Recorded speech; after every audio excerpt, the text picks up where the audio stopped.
பாரத தேசத்தில் வாழக்கூடிய என் இந்து உறவுகளே, இந்த அருமையான மாலை வேளையிலே தமிழகத்திலே திராவிட மாடல், திராவிட சித்தாந்தம், திராவிட கொள்கைகளை வேறறுத்து இன்றொரு புதிய புரட்சியாக தமிழக வெற்றிக் கழகம் ஆட்சி அமைத்திருப்பதை அனைத்து இந்து இயக்கங்களும் வரவேற்கிறது. நாங்கள் பெருமைப்படுகிறோம். இந்த திராவிட எல்லாம் சனாதனத்தை ஒழிப்பேன், சனாதனத்தை ஒழிப்பேன் என்று கூறிக்கொண்டிருந்த இந்த திராவிட மாடல் அரசு எப்போதாவது நான் கஞ்சாவை ஒழிப்பேன், போதையை ஒழிப்பேன், நல்லாட்சி தருவேன் என்று ஏதாவது ஒரு அயோக்கிய பயன் கூறியிருந்தாடா? இதுவரையிலும் போதை கலாச்சாரத்தையும் பாலியல் குற்றங்களையும் ஒழிக்க தெரியாத, ஒழிக்க திராணியற்ற 5 வருடம் தமிழகத்தை நாசமாக்கிய திமுக கழகத்தினுடைய சட்டமன்றத்தின் எதிர்கட்சி தலைவரோட உதவாநிதியை தமிழ்நாடு இந்து சேவா சங்கம் சார்பிலே மிகவும் வன்மையாக கண்டிக்கிறோம். நாங்கள்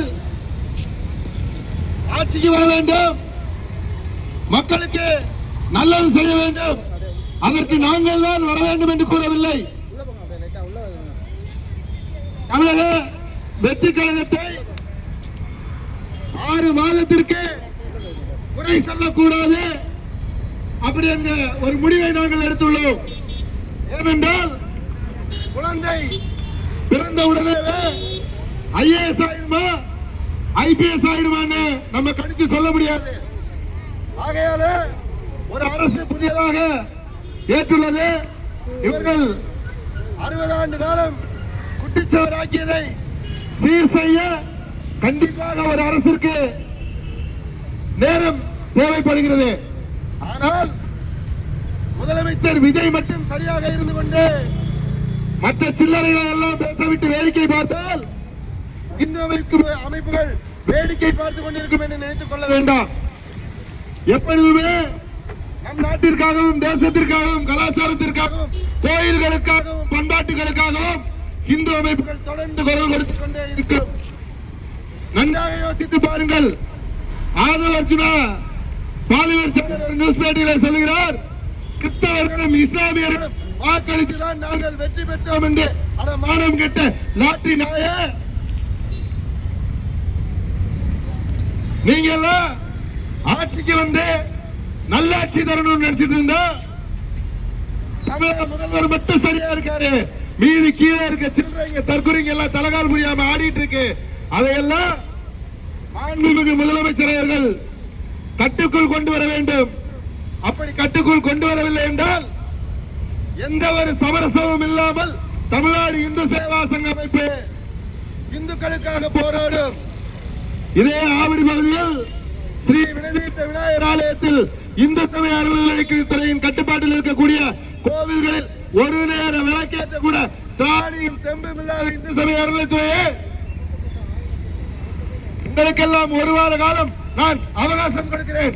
ஒழுங்காக அர்ச்சகரை போட்டு தீபமேற்றி அந்த கோயிலை பராமரிக்கவில்லை என்றால் உண்டியலை உடைத்து வெளியே எடுத்து வைத்துக் கொண்டு பொதுமக்களை திரட்டி கோவிலின் சாவியை பொதுமக்களிடம் ஒப்படைக்கப்படும் என்பதை இந்த நேரத்தில் தெரிவித்துக் கொள்கிறேன். அதே போலவே தற்போது ஆவடி சட்டமன்ற உறுப்பினராக பொறுப்பேற்றிருக்கக்கூடிய அருமை அண்ணன் ரமேஷ்குமார் அவர்களுக்கு தமிழ்நாடு இந்து சேவா சங்கம் சார்பிலே மனமார்ந்த பாராட்டுகளை இந்த நேரத்தில் தெரிவித்துக் கொள்கிறேன். ஒவ்வொரு பகுதியிலும் ஆய்வு செய்கிறார், மாநகராட்சி அதிகாரிகளை சந்தித்து பேசுகிறார். கடந்த 5 வருட காலங்களிலே ஆவடியிலேயே மிகப்பெரிய பிரச்சனையே அங்கங்கே குப்பை கூடங்களும், கொசு தொல்லைகளும், சுகாதாரமின்மையையும் நாங்கள் சந்தித்தோம். தயவு செய்து நீங்கள் அதை ஆராய்ந்து மாநகராட்சி அதிகாரிகளுக்கு கடிவாளம் போட்டு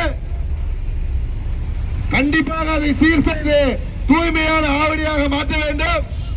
ஏற்கனவே பருத்திப்பட்டு லேட் பார்க்கை தூர்வாரி சுத்தம் செய்து பொதுமக்களுக்கு ஒரு பூங்காவை அமைத்துக் கொடுத்த மாபா பாண்டியராஜன் அவர்களுடைய நல்லாட்சி தொடர மீதமுள்ள 9 பூங்காக்களையும் 9 ஏரிகளையும் தூர்வாரி பூங்காக்கள் அமைத்து ஆவடி மக்களுக்கு ஒரு நல்ல ஒரு ஆட்சியை கொண்டு வர வேண்டும் என்று கேட்டுக்கொண்டு எனது சிற்றுரையை முடித்துக் கொள்கிறேன். நன்றி, வணக்கம்.